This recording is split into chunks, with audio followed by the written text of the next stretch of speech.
Ir pristatysiu ir pašnekėsiu apie save trumpai. Esu Vytautas Stankevičius, kaip ir pristatė, esu iš projektų vadybos centro.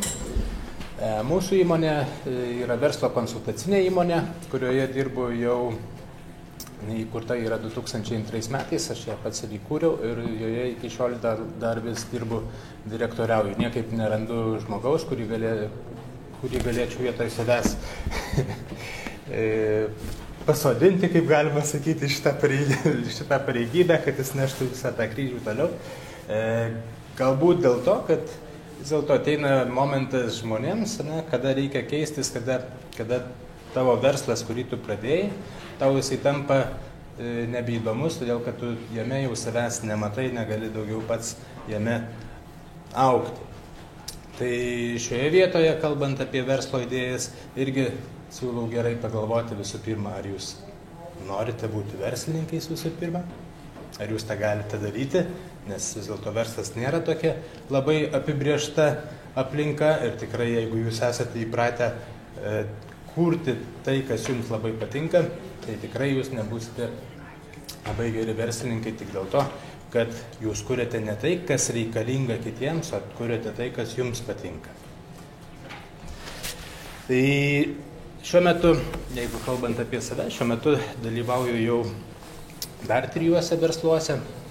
Visi 3 verslai yra kūrimosi stadijoje, todėl jie yra visi labai tokie, kaip galima sakyti, kūrimosi stadija yra labai sunki. Tai yra tas momentas, kada tu įdedinėjai pinigus, tu matai, kaip visą tai vyksta, bet grąžos iš to dar vis dėlto kaip ir nėra, todėl labai svarbu atsirinkti projekto idėją, kurią nori įgyvendinti ir labai gerai pasiruošti įgyvendinimui. Todėl kad jos rezultatai bus jaučiami tik tai po tam tikro laiko, kuris irgi jums gali būti ne taip jau labai gerai ir suprantamas. Taigi, verslo idėjos ir jų įgyvendinimas. Nesu aš programuotojas, tai nežinau, kaip panaikinti šitą jūsų. Gerai. Jūs visi esate turbūt žaidę tą paprastą elementarų žaidimą Dartai, ne?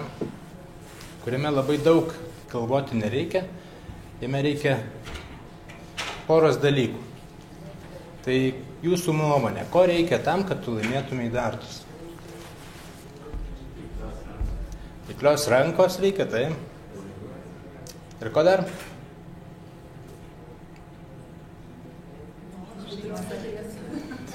Ir greičiausiai nepakanka matyti tik tai šešėlio taikinio, reikia matyti, kur tu turi pataikyti, ar ne? Tai reiškia, reikia 2 dalykų. Tiklios rankos ir bent jau gerų akių, ar ne? Versle yra šiek tiek kitaip. Versle neužtenka gerų akių turėti, ar ne? Ir tikrai nebūtinai reikia turėti tą taiklę ranką. Ir versle laimi ne tas, kuris gerai mato, ne? O tas, kuris gerai numato. Reikia numatyti realiai ne tai, ką tu nori daryti, bet reikia numatyti jūsų kliento poreikis, ko jisai norės. Ir reikia numatyti, kaip gali keistis aplinka.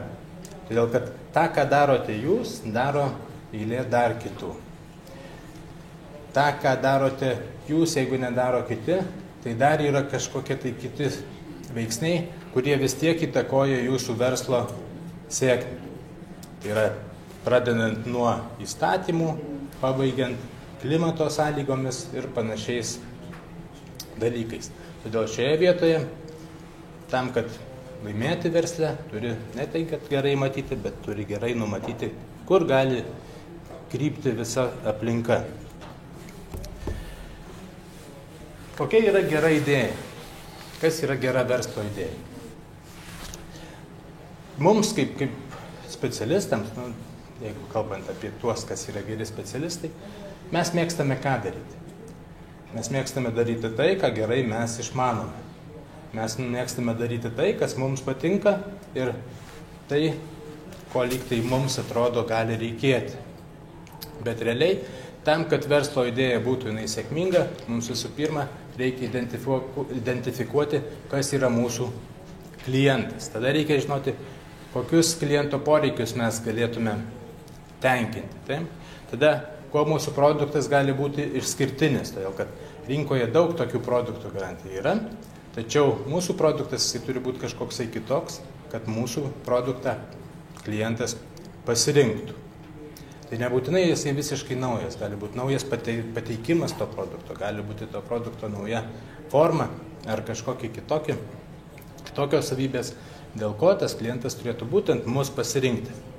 Na ir galiausiai kokius išteklius mums reikia turėti, tam, kad mes galėtumėm jį sukurti, nes faktas, kad mes paprastai patys savo jėgomis visko padaryti negalim, išskyrus kūrybinis darbas, aišku.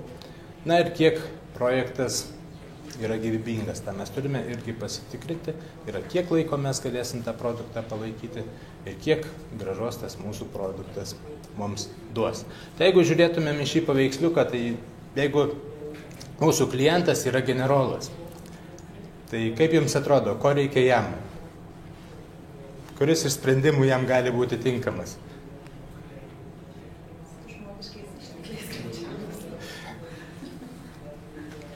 Kaip jums atrodo? Ko reikia generolui? Kas jam galėtų būti tinkama? Jam greičiausiai reikia išžvalgyti kažką, tai kažką sužinoti. Tai faktas, jam reikia kiek įmanoma pigiau sužinoti kažką. Tai jeigu mes pasiūlytumėm, kaip galėtų žmogus nuskristi ir sužinoti ir parskristi, tai faktas, kad generolas ir pasirinktų tą variantą. Jeigu mes kalbame apie kareivį, tai kareivis pats nenorėtų greičiausiai skristi tenai.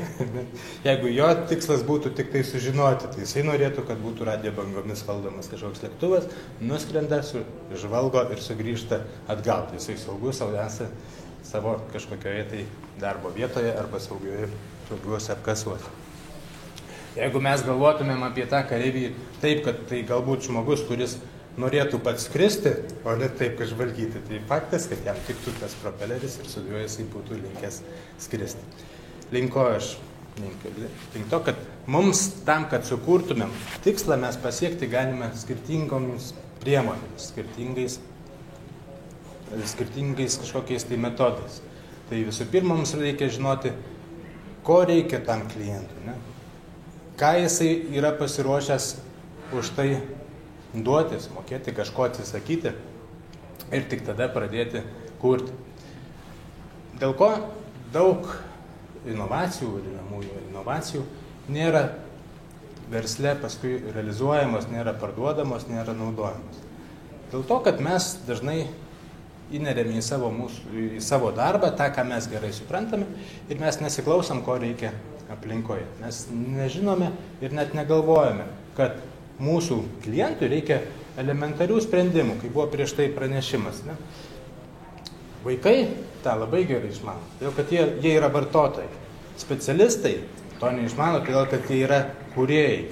O mums reikia vartotojų nuomonės. Todėl šioje vietoje, galvojant apie tai, kad ar jūsų idėja gali būti versle realizuojama, jums reikia galvoti visų pirma ne apie tai, ką jūs norite pasiekti, bet apie tai, ko reikia jūsų galutiniam vartotojui. Faktas, kad joks produktas jisai nėra greitai sukūrimas. Tai nėra vienos dienos darbas, yra ilgas darbas iki jo. Visų pirma, tai yra darbas tam, kad išsiaiškinti, ką mes turime padaryti, kokiais požymiais turi galutinis rezultatas pasižymėti ir tik tada kibti į darbą. O aišku, kiekvienas laiko vienetas gali būti matuojamas piniginiais matavimais. Paprastai mes, kaip būdami studentai, nežinau, gal jūs studentai dabar šiuo metu jau esate kitokie, bet aš, būdamas studentas, mano elementari dienotvarkė ir diena būdavo tokia, kad noriu kažką, tai idėjų yra daug, bet žiūriu, kad kišenėse yra vėjai. Tai yra normali būsena ir tai nereiškia, kad reikia nuleisti rankas ir jau nieko nedaryti, negeneruoti idėjų ir jų neįgyvendinti. Rinkoje yra daug tokių, kurie tų pinigų turi, bet jie neturi idėjų, ką reikia padaryti. Jeigu jūsų idėja pagrįsta, jūs visuomet rasite sprendimą. Bet iki to, kad rasti sprendimą, jums reikia tam tikrą padaryti įdirbį. Ne? Tai visų pirma, kiekvienas projektas, kiekvienos verslo idėjos įgyvendinimas prasideda nuo projekto, nuo verslo plano. Jeigu mes jį darome savo, mes jį darome galbūt netokį nuoseklų, galbūt netokį gilų, bet mes jį vis tiek turime padaryti, turim pasiruošti. Dėl ko? Dėl to, kad jeigu esate jūs verslo aplamai idėjų generatoriumi, jūs vieną idėją sugeneravus, jos įgyvendinimo metu jūs surasite jau kitą idėją ir jūs šitą idėją galite pamesti ir paprasčiausiai nueiti visiškai kitų kelių.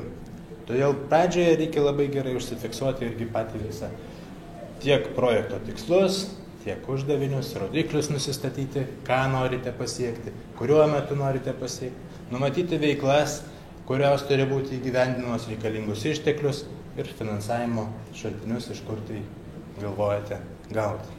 Jeigu jūs neužsifiksuosite to pradžioje, tai faktas, kad jūsų projektas jisai bus įgyvendinamas greičiausiai ne pagal planą, nors netgi užsifiksavus kiekvienas projektas, taisyklė yra tokia, kad visi projektai vėluoja, ne?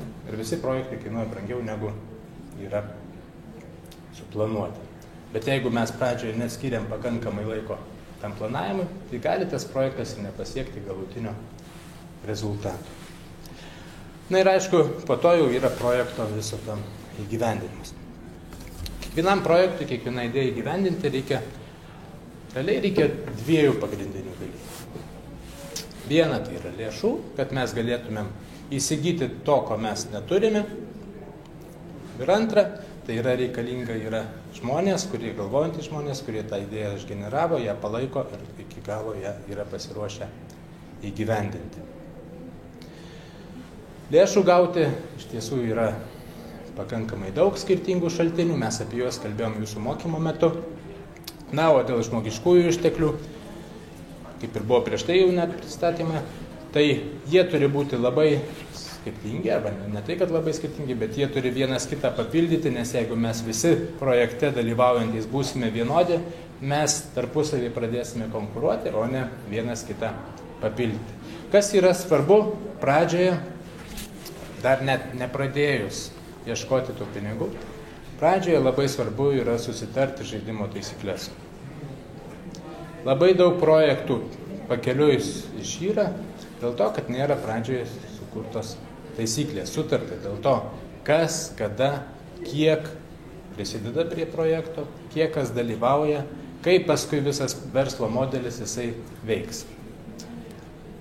Jeigu pradžioje susižavėjote kažkieno tai projektinę idėją, tai reikia dar labai gerai pasvarstyti, ar jūs galite dirbti su tuo žmogumi. Neužtenka vien tik tai geros idėjos ir tik tai galvoti apie tai, kad tas projektas tikrai bus sėkmingas ir duos grąžą, bet dar reikia pagalvoti ir apie tai, ar jūs galite dirbti pagal tuos verslo principus, su kuriais ateina jūsų kitas partneris. Tai šioje vietoje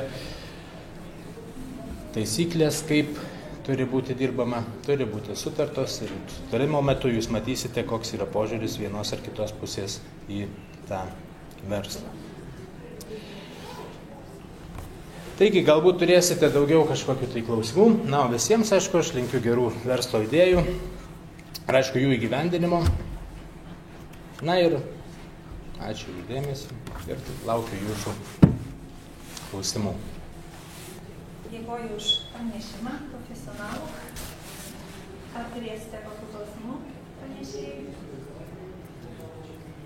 Kaip ir viskas aišku, nes jau turbūt pripratę prie dėstymo stilių. Dėkoju tada. Ir dabar reikia